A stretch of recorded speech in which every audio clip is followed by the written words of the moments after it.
अस्सलाम वालेकुम। इस वीडियो में हम थ्री टायर आर्किटेक्चर देखेंगे सी शार्प में, यानी कि तो सबसे पहले हम देख लेते हैं कि थ्री टायर आर्किटेक्चर क्या होता है। बेसिकली इसमें हम यानी कि 3 लेयर्स में काम करते हैं। तो मैंने जो लैब बनाई है मैं इसको ओपन कर लेता हूँ। तो थ्योरी वगैरह को छोड़ते हैं। सबसे पहले मेन जो हमारी एप्लीकेशन होती है ना, उसमें 3 हम लेयर्स बना लेते हैं, ठीक है। तो प्रेजेंटेशन, बिजनेस लॉजिक लेयर और डाटा एक्सेस लेयर, ठीक है। ऐप प्रोप्स क्या करता है कि इन तीनों के दरमियान कम्युनिकेशन करवा रहा होता है, ठीक है। जो प्रेजेंटेशन लेयर है, इसमें हम यूज़र इंटरफेस का काम कर रहे होते हैं।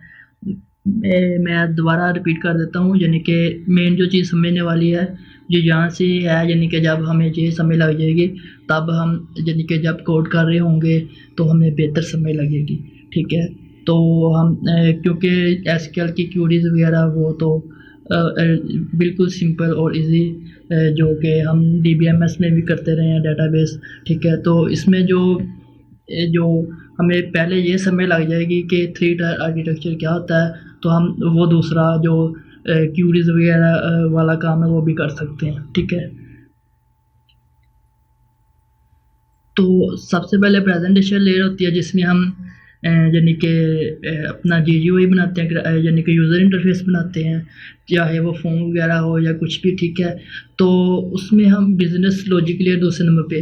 बिजनेस लॉजिक लेयर क्या होती है, जैसे कि डिफरेंट कंपनीज, ठीक है, वो अपना जो अपने जो कंपनी की सैलरी वगैरह काउंट कर रहे होते हैं, उसमें उन्होंने किस तरह अपना टैक्स वगैरह कट करना है या किस तरह सैलरी को कैलकुलेट करना है, वो इस तरह का ना, यानी कि लॉजिक वगैरह उसमें लिखते हैं, ठीक है।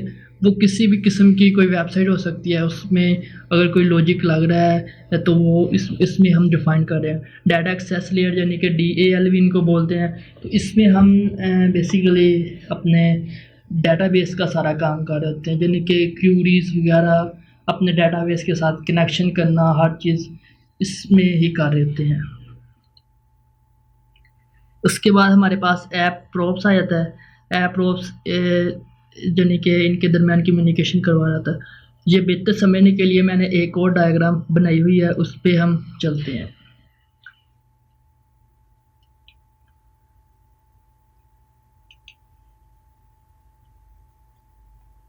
ठीक है।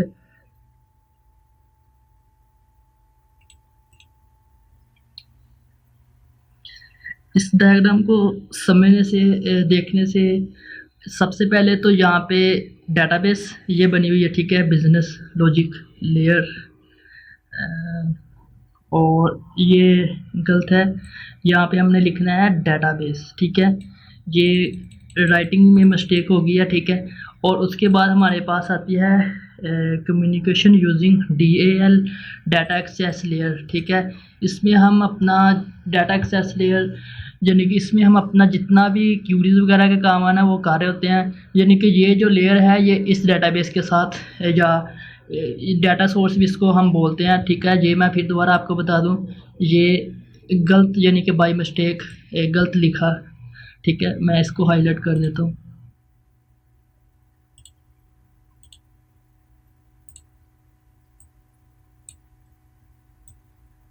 ये गलत लिखा हुआ, ठीक है। यहाँ पे ये DBMS है,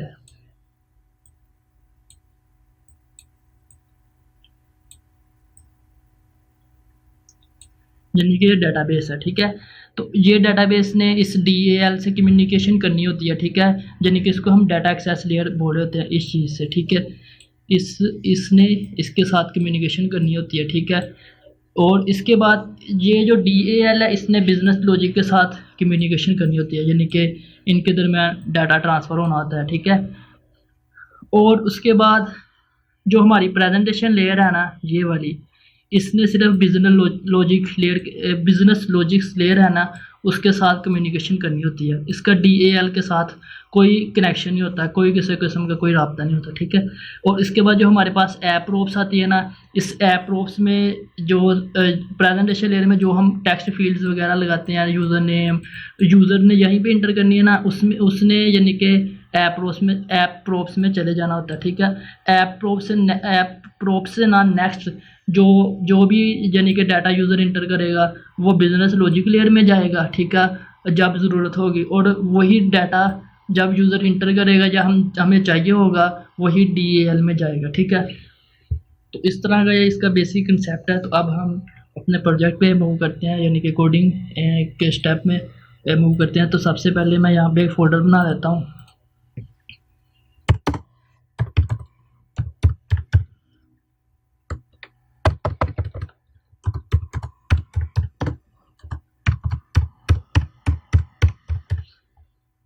ठीक है, तो यहाँ से मैं अपना विजुअल स्टूडियो में ओपन कर लेता हूँ, यहाँ पे से ओपन कर लेता हूँ। तो सबसे पहले आप ये मेक श्योर कर लें कि आपके लैपटॉप में जो भी आपका सिस्टम है उसमें ASP.NET इंस्टॉल हो, ठीक है। तो हम क्रिएट न्यू प्रोजेक्ट पे क्लिक करेंगे।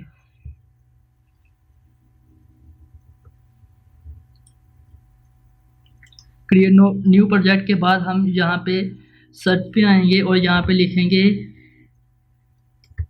फ्रेम, ठीक है। तो आपको ये नज़र आ रहा होगा ASP.NET web application .NET framework, ठीक है। तो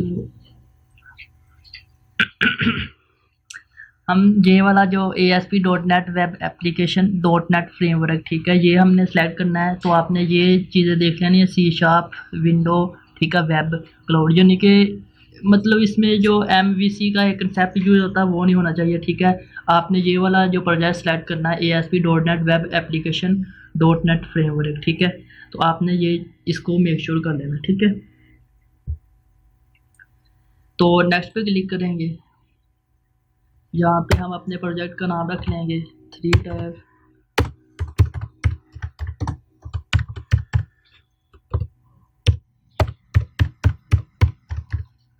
ठीक है। और यहाँ से हम इसकी लोकेशन को डेस्कटॉप पे सेट कर देंगे, जैसे कि ये वाला फोल्डर, ठीक है, और बाकी सब बाय डिफ़ॉल्ट रहने देना और क्रिएट पे क्लिक कर देंगे। और यहाँ पे एम्प्टी को हम सिलेक्ट करेंगे और क्रिएट पे क्लिक कर देंगे।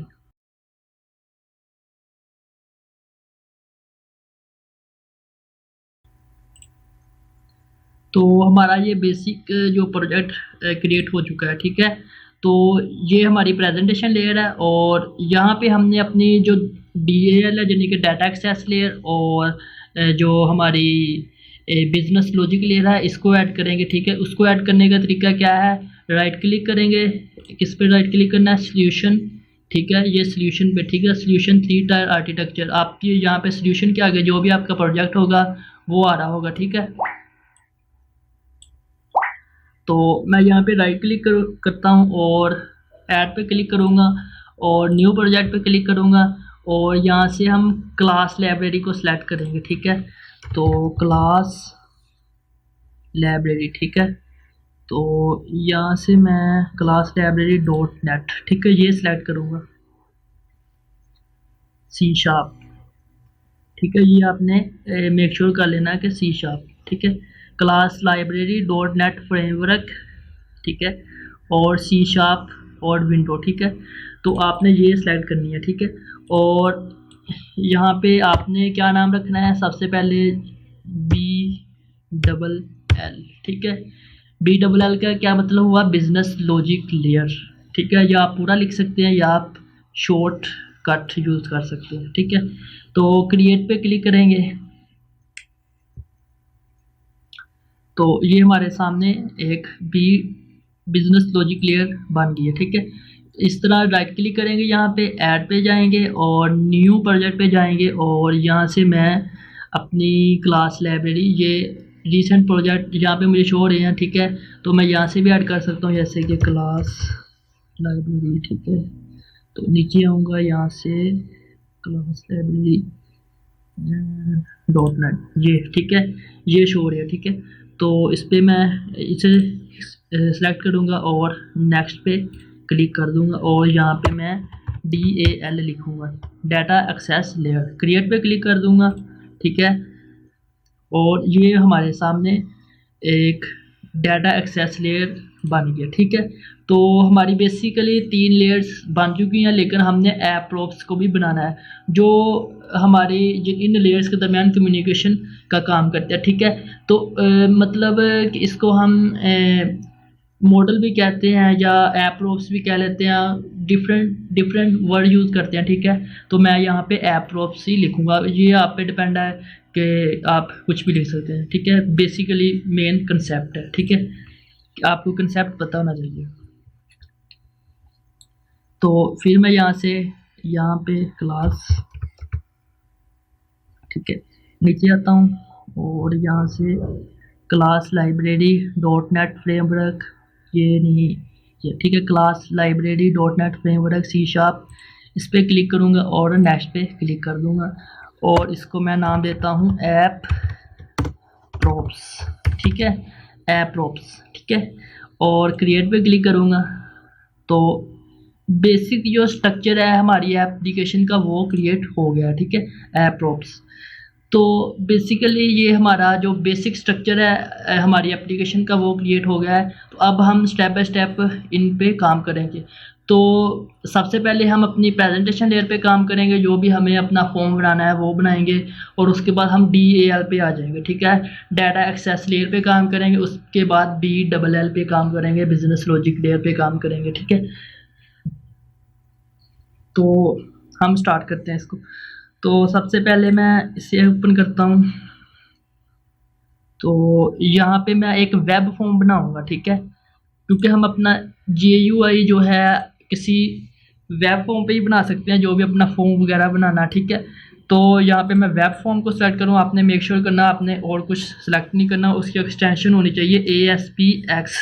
ठीक है, और यहाँ पे मैं नाम दे देता हूँ जैसे कि स्टूडेंट्स, हम अपना स्टूडेंट्स के लिए कर लेते हैं। आप अपने प्रोजेक्ट के हिसाब से जो भी नाम रखना है रख सकते हैं, स्टूडेंट। ठीक है, आपने मेक श्योर करना है, मैं फिर दोबारा रिपीट कर देता हूँ कि आपने वेब फॉर्म को ही सिलेक्ट करना है और किसी को सिलेक्ट नहीं करना यहाँ से। ठीक है, तो और ऐड पे क्लिक करेंगे, ऐड। ठीक है, तो ये देख सकते हैं हमारे सामने student.aspx आ गया है। ठीक है, और यहाँ पे हमें 2 बटन मिल रहे हैं, एक सोर्स का और एक डिज़ाइन का। ठीक है, तो सोर्स पे आएंगे तो यहाँ पे हमें डिव मिल रही है, तो इसके अंदर हम अपना यानी कि डिज़ाइन पे ही चलते हैं और यहाँ से हम ये हमें ऊपर शो हो रहा है डिव। ठीक है, ये कॉर्नर पे जहाँ पे मेरा माउस है यहाँ पे डिव लिखा हुआ आ रहा है, तो यहाँ पे हम टूल बार करेंगे। अगर आपको टूल बार यहाँ पे शो नहीं हो रहे तो आपने क्या करना है कि व्यू पे जाना है और यहाँ पे हमें टूल बार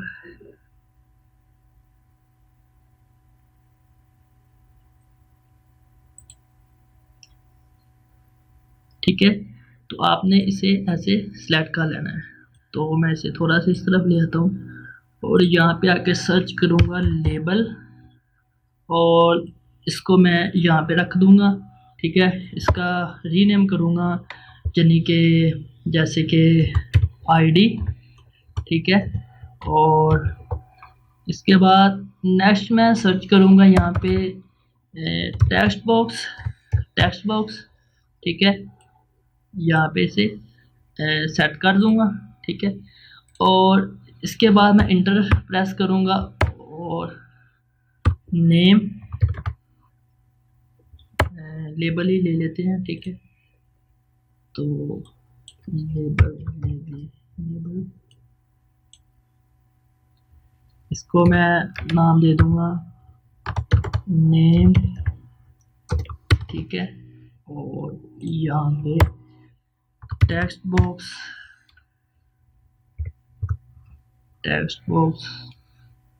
इसको मैं यहाँ पे सेलेक्ट कर दूँगा नेम। इसके बाद मैं इसे एज इट कॉपी करूँगा, पेस्ट कर दूँगा नीचे और इसका मैं रीनेम कर दूँगा। नेम के बाद मैं कर देता हूँ पासवर्ड या रोल नंबर कर देता हूँ, रोल नंबर। ठीक है, स्पेलिंग वगैरह आप खुद देख लेना क्योंकि मैं सिर्फ कोडिंग पे फोकस करता हूँ। ठीक है, तो इसके बाद यहाँ पे आएगा पासवर्ड,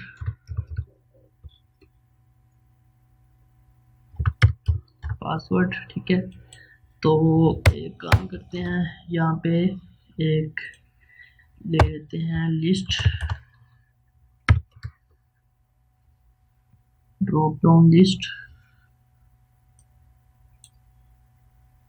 ठीक है। तो यहाँ पे क्लिक करेंगे, एडिट आइटम, यहाँ पे आएंगे और ऐड पे क्लिक करेंगे। तो यहाँ पे टेक्स्ट पे आएंगे। तो यहाँ पे हम अपना कोर्सेज ऐड कर देते हैं, ठीक है। C++ कर देते हैं, ठीक है। और वैल्यू इसकी C++, ठीक है। और इसके बाद फिर दोबारा ऐड पे क्लिक करेंगे और यहाँ पे बल्कि एक काम करते हैं, सबसे पहले यहाँ पे सिलेक्ट कर देते हैं SELECTED, सिलेक्टेड COURSE कोर्स, ठीक है। और यहाँ पे नंबर 1 पे आएंगे, यहाँ पे कर देंगे C++, ऐड पे क्लिक करेंगे, ठीक है। वैल्यूज ऑटोमेटिक ऐड हो जाएगी, कोई मसला नहीं, ठीक है। उसके बाद वेब कर देते हैं, वेब, ठीक है। ऐड पे क्लिक करेंगे और यहाँ पे कर देंगे DSA, डाटा स्ट्रक्चर एल्गोरिथम, और यहाँ पे कर देंगे ठीक है। तो काफ़ी है इतनी। तो ओके पे क्लिक करूँगा तो ये हमारा, और एक काम करेंगे यहाँ पे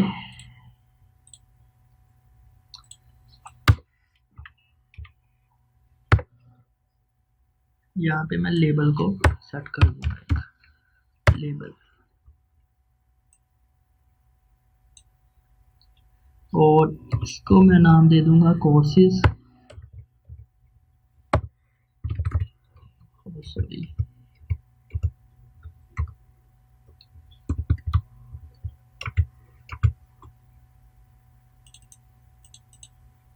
हम सोर्स में आते हैं और यहाँ से लेबल में आके यहाँ पे टेक्स्ट पे, यहाँ पे इसका नाम चेंज कर देते हैं, चलिए,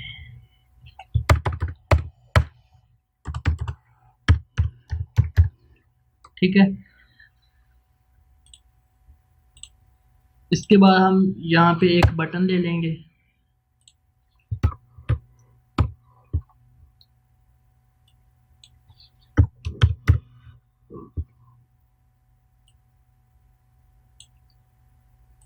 जिसको हम आईडी सबसे पहले टेक्स्ट इसका कर देंगे इंसर्ट INSERT, इंसर्ट या सेव, ठीक है। और उसके बाद यहाँ पे बटन, इसको आईडी देंगे INSERT, इंसर्ट, ठीक है। ये हमने बेसिक अपना एक फॉर्म बना लिया है, इतना खूबसूरत तो नहीं है, लेकिन हमने अपना समझने के लिए सिर्फ एक बेसिक, ये अगर खूबसूरती पे हम जाएंगे तो हमें फिर 1 घंटे की वीडियो यहीं पे बनानी पड़ेगी, ठीक है। तो कोई मसला नहीं है। तो अब हम यहाँ पे आते हैं, ये काम करते हैं, यहाँ पे एक डिव लेंगे, डिव, ठीक है। और इसके अंदर H1, ठीक है। इसमें लिख लेते हैं रजिस्ट्रेशन या CRUD, CRUD, CRUD, operation OPERADION, operation using 3-tier architecture, ARCTURE architecture, या हम इसको 3 लेयर भी बोलते हैं, ठीक है, ठीक है। तो यहाँ पे डिज़ाइन पे आएंगे और ये, ठीक है। इसके बाद हम इसको एग्जीक्यूट करके देख लेते हैं। एक चीज़ आपने मेक श्योर करनी है, यानी कि जब भी एग्जीक्यूट करना है ना, सबसे पहले तो आपने अपने प्रोजेक्ट को सेव कर लेना है, ठीक है। और उसके बाद आपने जिस फाइल को सिलेक्ट किया होगा ना, अगर मसलन आपने डेटाबेस की फ़ाइल को सिलेक्ट किया हुआ है तो आप एग्जीक्यूट कर रहे हैं तो वो एग्जीक्यूट नहीं होगी, आपको एरर आएगा, आपने कहना पता नहीं ये किस चीज़ का एरर आ रहा है, ठीक है। तो आपने एक चीज़ को यानी कि कंफर्म कर लेना है। सबसे पहले आपने जो भी आपकी प्रेजेंटेशन लेयर है आपने उस पर आ जाना है। उसके बाद जैसे कि ये मेरी स्टूडेंट है, जैसे कि मैंने वेब फॉर्म बनाया था स्टूडेंट, ये मेरी प्रेजेंटेशन लेयर है, ठीक है। तो यहाँ पे मैं डिज़ाइनिंग कर रहा हूँ अपनी, इस पे आ जाना है और यहाँ पे आके मैं अपने ये जो है एग्जीक्यूट वाला बटन यहाँ पे क्लिक कर दूँगा, ठीक है।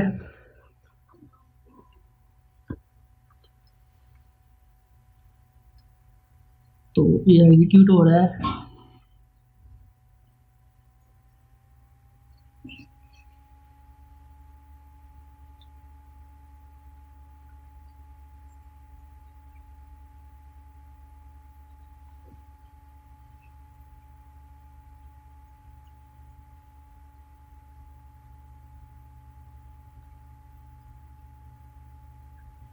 ठीक है, ये हमारा बेसिक फॉर्म बन गया है।